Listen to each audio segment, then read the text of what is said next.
안녕하세요. 오늘은 276번째 책을 소개하게 되는데요. 요즘 뭐 이단에서나 또 개교회에서도 마찬가지입니다만은 이제 만나는 사람들을 이렇게 보면 교회에서 상처받은 사람들이 굉장히 참 많습니다. 그래서 신앙생활을 이제 접고 방황하는 그 영적인 방황 생활을 하는, 그리고 영적인 깊은 상처가 있는 그런 분들이 생각보다 많습니다. 그래서 이 좋은 책을 제가 소개해드리고 싶은데요. 교회에서 상처받아온 사람들이라고 하는 이 책입니다. 이 책에 이제 중간에 이런 이제 내용이 있습니다. 저는 자살을 시도한 적이 있습니다. 이 교회를 떠나면 하나님의 뜻을 따르지 못할 것 같은 생각에 강하게 들었기 때문입니다.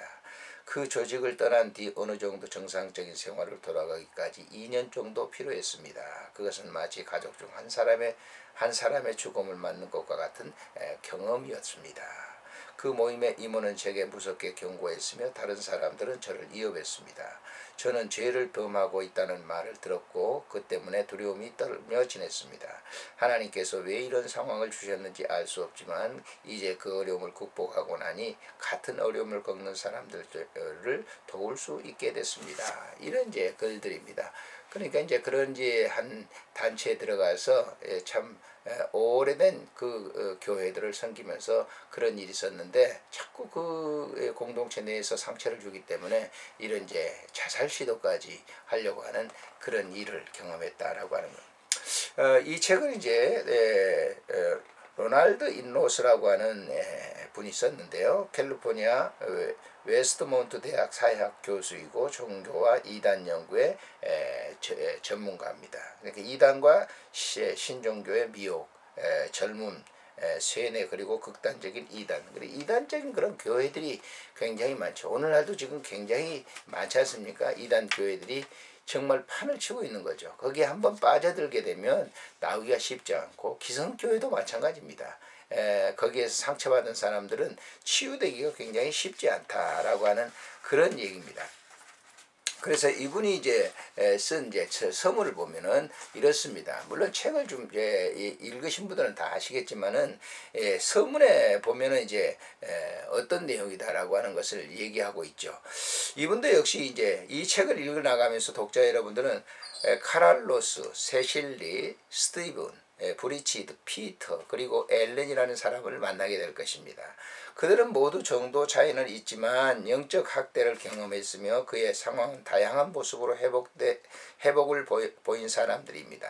저희는 사회학자이지만 설문지 혹은 조사 방법을 사용하지 않았으며 통계적 수치나 백분을 등도 기록하지 않았습니다. 대신 영적, 정서적 학대의 전형적인 사례들을 소개하려고 나름대로 노력을 기울였습니다. 그러나 기술적 방법론적 측면에서 본다면 그러한 사례들이 대표적인 표본이라고 주장할 수 없음을 밝혀둡니다. 여기에 소개한 정보들은 영적 학대를 하는 교회 일원이었던 사람들과 격식 없이 심도 있게 이루어진 면담과 편지 왕래, 전화상의 대화 등을 통해 얻은 것들입니다. 저는 개인적인 사례들을 소개함으로써 몇몇 교회들이 의도적이든 그렇지 않든 그 구성원들의 마음에 깊은 상처를 주고 있음을 밝히고 그러한 영적 학대 희생자들의 과거의 상처로부터 회복될 수 있다는 점을 알리고자 노력을 했습니다. 저는 이 책을 영적 학대를 경험한 희생자들이 자신의 생각과 경험을 이야기한 것을 토대로 편집하여 서술 형식으로 소개하였고 중간중간 저와 다른 저자들의 견해를 실었습니다. 또한 특별히 익명을 요구하는 몇 사람의 경우를 제외하고는 본명을 밝혔으며 한두 경우를 제외하고는 교회 이름 또는 실체 이름을 밝혀두었습니다. 어떤 경우에는 교회 기존 구성원들의 경험을 종합하여 소개하기도 했습니다. 그러니까 미국 교회 그 이름을 갖다 이렇게 밝히고 이름도 밝혀 놓았다라고 하는 것이죠. 이 책을 쓰는 중요한 목적은 영적 학대를 경험한 사람들의 회복 사정과 그 과정에서 부딪히는 어려움들, 그리고 만족스러운 회복을 지연시키거나 방해하는 요인들을 기술화하는 것입니다. 이러한 목적을 위하여 영적 학대를 받은 경험을 가진 사람들의 회복 과정에 가장 큰 영향을 줄 것이라는 판단되는 사례들을 선별하여 소개하였습니다. 이러한 경험들을 좀 더 자세한 사례들을 이전에 제가 쓴 저서 학대하는 교회들을 참조해 주시기를 바랍니다. 아울러 저는 회복 과정의 단계에 어떻게 이루어지는지 구체적으로 제시하지 않았음을 밝혀두고자 합니다. 그것은 여러분들이 이 책을 읽으면서 알게 되겠지만 각 사람마다 그 양상이 다르기 때문입니다. 그렇기 때문에 회복을 위해 따라야 할 공식이나 예측 가능한 형태라는 것은 있을 수 없습니다. 이 책을 통해 만나게 될 여러 인물들 가운데 어떤 사람은 아직도 험난한 회복 과정의 여정을 걷고 있습니다. 그러나 이 책을 통해서 여러분들은 그들의 공통적인 주제나 문제가 무엇인지를 식별할 수 있게 될 것입니다.